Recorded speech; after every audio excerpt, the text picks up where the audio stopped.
akamaro k'ubutumwa bw'ubugorozi n'ivugurura bwaje bukenewe rwose buwembura imitima yari yarabye bugakiza imibiri yamunzwe n'indwara.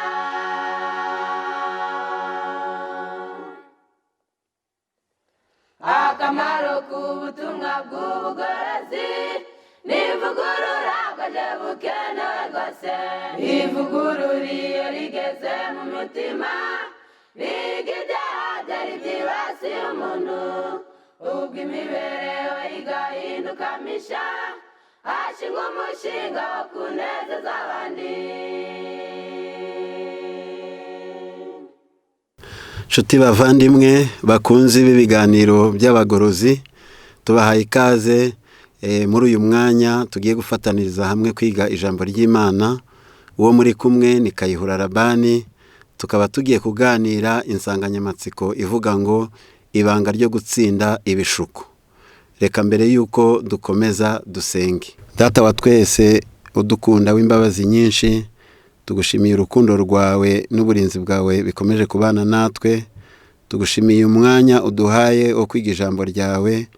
Tugushimiye ko watanze inzira n'ibanga twanyuriramo dutsinda ibishuko, nubwo Satani abituzanaho ari byinshi, ariko ibanga ryatumye abera batsinda, iryatumye umwana w'Imana atsinda, uritwambike ngo natwe dutsinde ibyo bishuko, tuzaraga ubugingo buhoraho mu izina rya Yesu, amen. Nk'uko tumaze kubibabwira, dukomeje kubaha ikaze kandi dushimira Imana ikomeje kutwongerera ubuzima, ikatwongerera amahirwe nk'aya ngaya.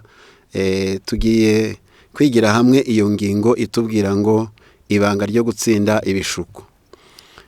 Birazwi ko umushukanyi ni Satani, ibyanditswe birabihamya, natwe turabizi, nawe ukwiriye kubimenya. Udushuka ni Satani, ariko afite icyitso muri twe, muri kamere yacu icumura, kamere ishukika, ariko hari ibanga ari naryo turi buze kwigira hamwe ryatuma dushobora kumutsinda, kuko hari n'abandi barigendeyemo. Burya iyo umuntu yakoresheje ikintu kikamuhira agatsinda, dusabwa natwe kukigiraho, natwe tukanyura muri iyo nararibonye binyuriye mu kwizera no kwiringira Imana. Umushukanyi we ni Satani, birumvikana. Reka dusome mu gitabo cy'urwa mbere rw'ibyo ku ngoma. Turasoma mu ijambo rikomeye ryerekana uwo mushukanyi, uburyo azazanya abantu yazazanije n'Abisirayeli. Natwe niko tuzazanya muri iki gihe, urubyiruko, abakuze, abana, ntawe ahitaho, ariko dukwiriye kumutsinda. Urwa mbere rw'ibyo ku ngoma 21 umurongo wa mbere haranditse ngo bukeye Satani ahagurukira Abisirayeli yoshya Dawidi kubara Abisirayeli. Satani yari yahagurukiye Abisirayeli. N'ubu ibyanditswe bitwereka neza yuko Satani yahagurukiye abantu, Satani yahagurukiye ubwoko bw'Imana, Satani yahagurukiye ikiremwa muntu kugira ngo abagushe mu bishuko maze bazarimbukanwe nawe. Ntabwo dukwiriye kubimwemerera rero. Uwo mushukanyi, iyo dusomye muri Matayo igice cya 4 umurongo wa 3, yagiye gushukana Yesu. Icakora Yesu aramutsinda. Dawidi we yaratsinzwe kuko yumviye umutima we, yumviye ibyo bitekerezo bimujemo, azanywemo na Satani, adategetswe n'Imana, bitanafite n'akamaro yewe, nuko abijyamo bimubera icyaha. Iyo dusomye muri Yakobo igice ni icya mbere umurongo wa 13, hatwereka aho ibyo bishuko binyura n'inkomoko yabyo. Ese Satani abinyuriza hehe? Yakobo igice cya mbere umurongo wa 13 handitse iri jambo rikurikira: umuntu niyoshwa gukora ibyaha, ye kuvuga ati Imana niyinyoheje, kuko bidashoboka ko Imana yoshwa n'ibibi cyangwa ngo igire wibyohesha. Ahubwo umuntu wese yoshwa iyo akuruwe n'ibyo ararikiye bimushukashuka, nuko iryo rari riratwita rikabyara ibyaha, ibyaha nabyo bimaze gukura bikabyara urupfu. Aha Yakobo nk'umuntu wari warabikoreye ubugenzuzi ayobowe n'umwuka w'Imana, yabonye ko Satani kubera ko atagira ishusho, abantu benshi cyane haba ubwo bamushushanije n'inyamaswa, ubundi bakamushushanya n'abantu batagira uburanga babi mu maso, ariko ni ukwibeshya. Satani ariyoberanya agasa n'icyo ukunda, agasa n'icyo urarikiye. Ni muri ubwo buryo ashuka mwene muntu, akamujyana kure y'Imana, akamukoresha ibyangwa n'amaso y'Imana, akamukoresha ibimwonona, akamukoresha ibyonona bagenzi be. Ni muri ubwo buryo ibyanditswe byera bikomeza kuduha imiburo, nk'uko dusoma mu rwa mbere rw'Abatesalonike igice ni icya 3:5, turasoma nanone aya magambo akurikira. Haranditse ngo nicyo cyatumye mbatumaho, mbonye yuko ntakibashije kwiyumanganya, kugira ngo menye ibyo kwizera kwanyu, yuko yenda umushukanyi yaba yarabashutse, natwe tukaba twarakoreye ubusa. Hari abantu bajya babwirizwa ubutumwa, bakabwirizwa ijambo ry'Imana, bakihana bakabatizwa, bakagira imihigo yo gukurikira Imana, ariko Satani akongera agaca bugeri bwa nyuma akabashuka. Niyo mpamvu Pawulo avuze ati reka ntume Timoteyo agenda ajya i Tesalonike ngo arebe yuko ahari Satani ataba yarabaciye muri humye akabashuka, akabasubiza mu ngeso za kera. Ibishuko akagenda akabibashyiramo, maze bigatuma bahinduka umuhigo we. Ibanga ryatuma dutsinda ibishuko niryo turi buze kurebera hamwe. Ariko mu gitabo mfite hano cyitwa Intekerezo n'iby'umwuka bihagaze neza, ni igitabo cya 2, turasoma ku rupapuro rwa 495, handitsemwo iri jambo rivuga ngo kuri ibitekerezo byawe byikureho bijyane kuri Yesu. Nubwo usobanukiwe n'uko uri umunyabyaha, nubwo bien que vous ayez conscience d'être un pécheur, vous pouvez reconnaître que le Christ est votre sauveur. Nubwo uzi yuko uri umunyabyaha ukaba ubyiyumvamo, ukwiriye no kumenya yuko Kristo ari umucunguzi wawe. Il est venu appeler à la repentance, non de justes mais de pécheurs. Ntabwo yaje gukiza cyangwa gucungura abakiranutsi, ahubwo yaje gukiza abanyabyaha. Ndihutira hepfo aho nshaka. Satan présentera à l'esprit humain de difficultés et de suggestions pour affaiblir la foi et détruire le courage. Satani ashyira imbere y'umwana w'umuntu ingorane n'ibyongorero byo gucogoza kwizera no guca intege akanyabugabo. Il dispose de 1001 et une tentation susceptible d'accabler l'esprit l'une après l'autre, mais en analysant vos émotions et vous laissant aller à vos sentiments, vous cultivez les doutes et vous livrez aux affres du désespoir. Aravuze ngo Satani afite ibishuko 1,000 ngo kugira ngo aremereze intekerezo, kandi ngo ajya akora analize, ajya akora ubushakashatsi kugira ngo amenye ibyo tubogamiyemo, ngo kugira ngo dutere gushidikanya no kubahuka Imana. Ijambo nashakaga hano baravuze ngo, haranditse ngo afite ibishuko 1,000. Ubwo yenda 1,000 ni ibyo wamenya, icyo kimwe kindi ni ibanga rye. Afite uburyo n'ubucakura. Imyaka igera ku 6,000 yamaze kugira inararibonye nyinshi yo gushuka bene muntu. Imyaka tutazi yabanye n'Imana, ubwenge bwe ntabwo yabwatswe, ahubwo yabuhinduyemo uburiganya kubera icyaha. Nicyo gituma agenda ashuka mwene muntu. Aha yenda turaza kuvugamo bikeya. Iyo dusomye mu gitabo cy'Itangiriro igice cya 13 umurongo wa 10, ashobora kugushuka akoresheje ngo ubutaka burumbuka. ahantu harumbuka. Murabona ko mwene muntu akunda ubutaka, muzarebe ukuntu abantu tugenda tupfa imbibi, abantu baburana amaparisere, abantu bimuka bava hamwe bajya ahandi. Nibyo byabaye kuri Loti, ngo akunda ikibaya cy'isodomo. Isodomo yahaboneye ibikomeye, yakunze ubwo butaka, akunda aho hantu, ariko hasigara umugore we, harimbukira abana be, ndetse n'ingeso nyinshi zirahononekara. Ashobora kudushuka anyuriye mu butaka bwiza cyangwa aho gutura. Ikindi, iyo dusomye mu Itangiriro 25 umurongo wa 29 kugeza 33, tubona ko Satani nanone ashobora kuzana igishuko kijyaniranye n'ipfa mu byo kurya, mu byo kunywa. Nibyo yakoreye Esawu.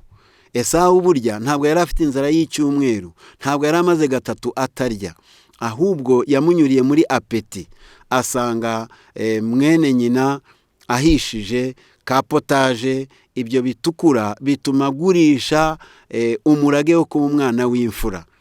Uko niko abantu benshi cyane bagwa mu bishuko biturutse ku nzoga, biturutse ku mirire n'iminywere y'ubusambo, iyo kurenga ku mategeko y'Imana, maze umuntu akemera agahemuka. Tumaze kubona ibijyanye n'amasambu. Namwe nimurebe ibihugu birwana biri gupfa imbibi, abantu barwana bakaburana bakicana bari gupfa amasambu, bari gupfa aho batuye.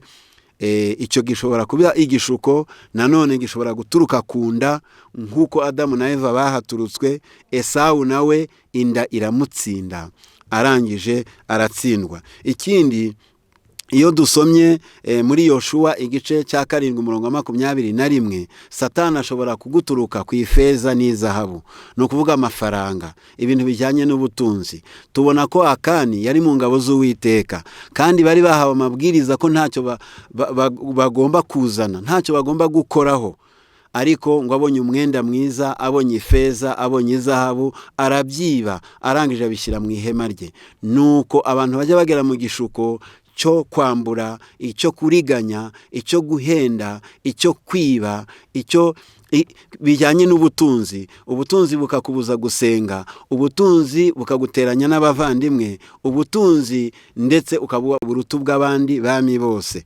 Ariko bitewe n'igishuko cy'abagore, aho ho ndahasoma mu Rwambere rw'Abami igice ni cya 11, Rwambere rw'Abami 11 umurongo wa mbere, handitse iri jambo.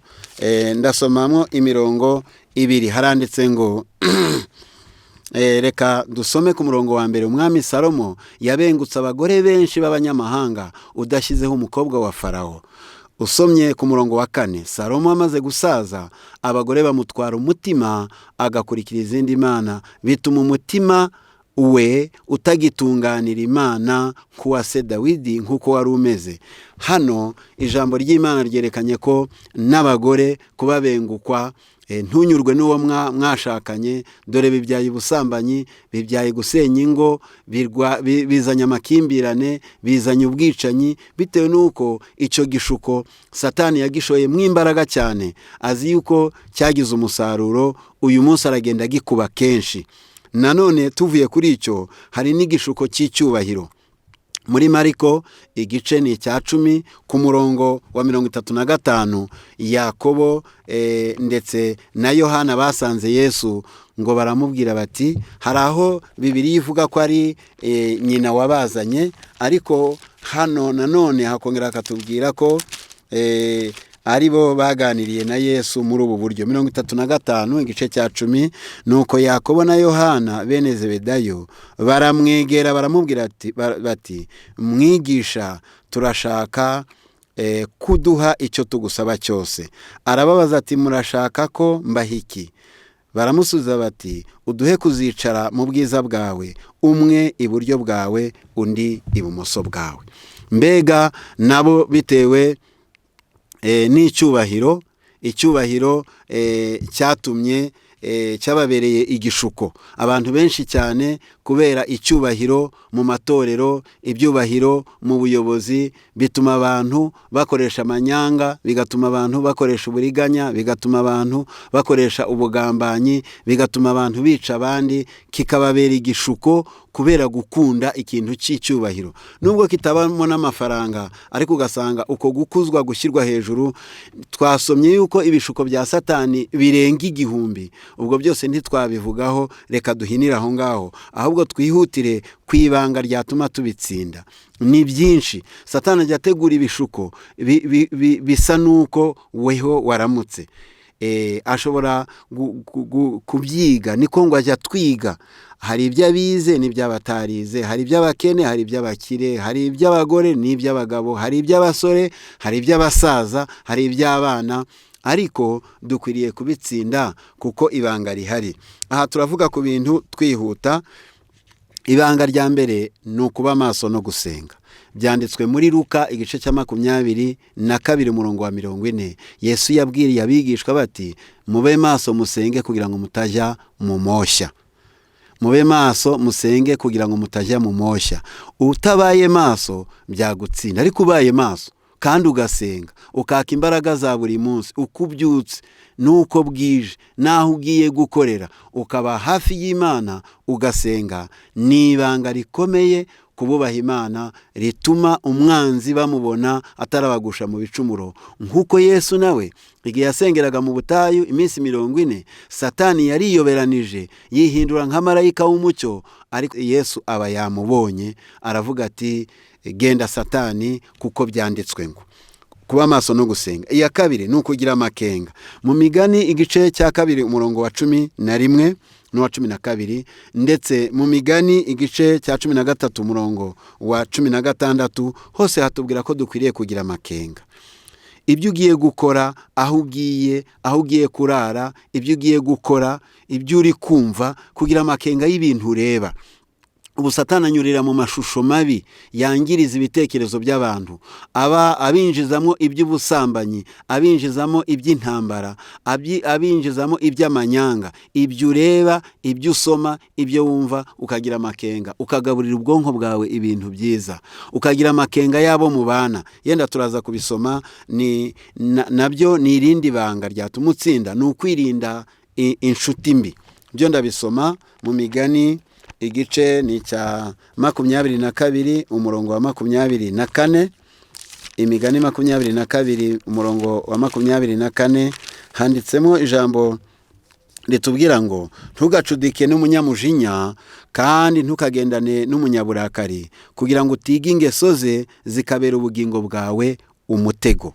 Noneho irindi banga ni ukwirinda inshuti mbi, ukagenzura babandi bubaha Imana, babandi bafite ubwenge, bafite icyo bakungura, babandi bakuganiriza ibintu by'ingirakamaro, ukitandukanya n'abapfayongo, kuko ibyanditswe biravuga ngo abameze batyo uje batera umugongo. Irindi banga ni ukwirinda guha Satani urwaho. Dusoma mu gice cya 4 cy'itangira umurongo wa 7, Imana yabwiye Kayini ngo, ibyaha biritugatugira ku rugi rwawe kandi ni wowe bishaka, ngo ariko ukwiriye kubitegeka. Nanone iyo usomye mu Baroma 13 umurongo wa 14, haranditse ngo, twe guha imibiri yacu urwaho. Buriya niba utarangura na Satani, ntukaje no mu iduka rye. Ntabwo wajya mu kabyiniro, ntukaje mu kabyiniro utari umusambanyi, ntukaje mu kabare utari bunywa inzoga. Mbese nawe ugira amakenga, we guha Satani urwaho, kuko iyo abonye gato arahuririra, kandi kugira ngo uzamwirukane bikaba intambara. Irindi banga ni ukwemera ingaruka, ariko ntukore icyaha. Ibyanditswe biratubwira ngo aho gukora icyaha wapfa, aho kubeshya wasonza, ukemera no gukena, ukemera no kubabara. Ibyo tubisoma mu Itangiriro igice ni cya 39. Itangiriro igice ni cya 39, tuhasoma iri jambo. Reka yenda mpihutireho mbasome, kuko uyu mwana w'Imana yatubereye urugero rukomeye cyane. 39 umurongo wa 7. Hanyuma y'ibyo nyirabuja benguka Yosefu, aramubwira ati, turyamane. Maze ariyangira, abwira nyirabuja ati, dore databuja ntagenzura ibyo mubikiye byo mu rugo, ndetse ambikije ibyo atunze byose. Muri uru rugo nta urundutamo, kandi ntacyo yasize ngo akinyime keretse wowe, kuko uri umugore we. None nabasha nte gukora icyaha gikomeye gityo ngacumura ku Mana? Urumva yuko yemeye gufungwa, yemeye ingaruka ariko yanga gukora icyaha. Nawe uzemere guhomba, uzemere kwirukanwa, uzemere gusuzugurwa, ibyo bizakurinda. Reka twihutire ikindi, nanone ntukiyiringire.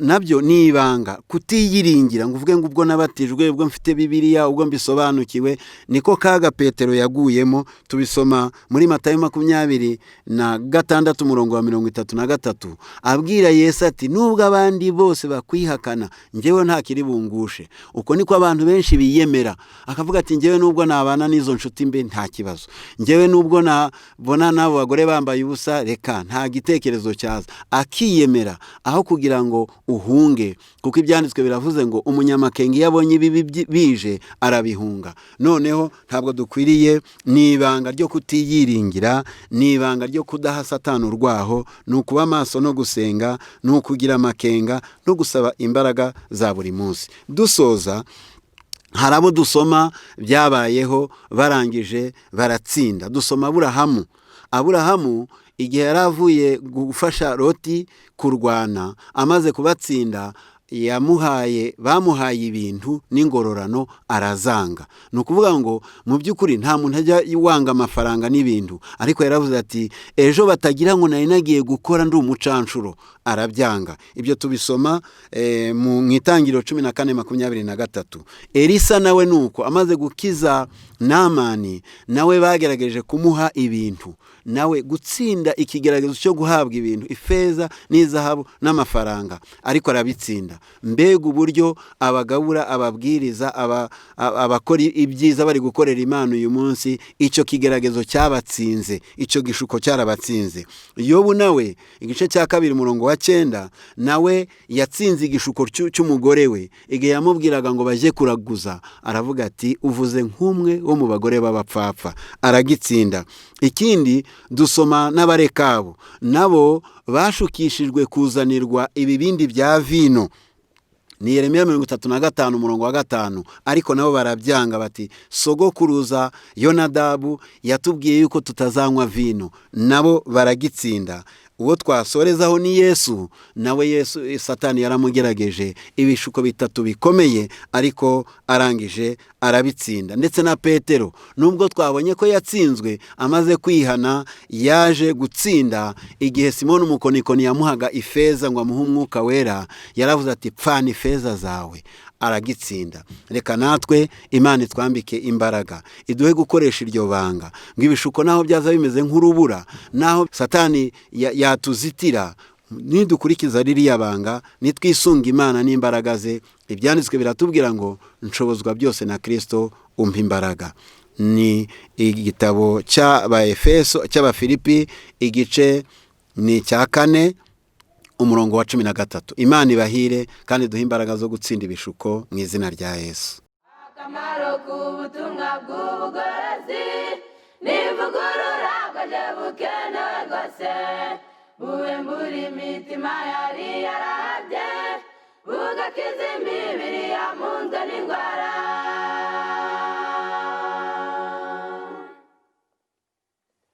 Akamaro k'ubutumwa bw'ubugorozi n'ivugurura bwaje bukenewe rwose, ivugurura iyo rigeze mu mutima, riga ibyaha byari byibasiye umuntu, ubwo imibereho igahinduka misha, hashingwa umushinga wo kunezeza abandi.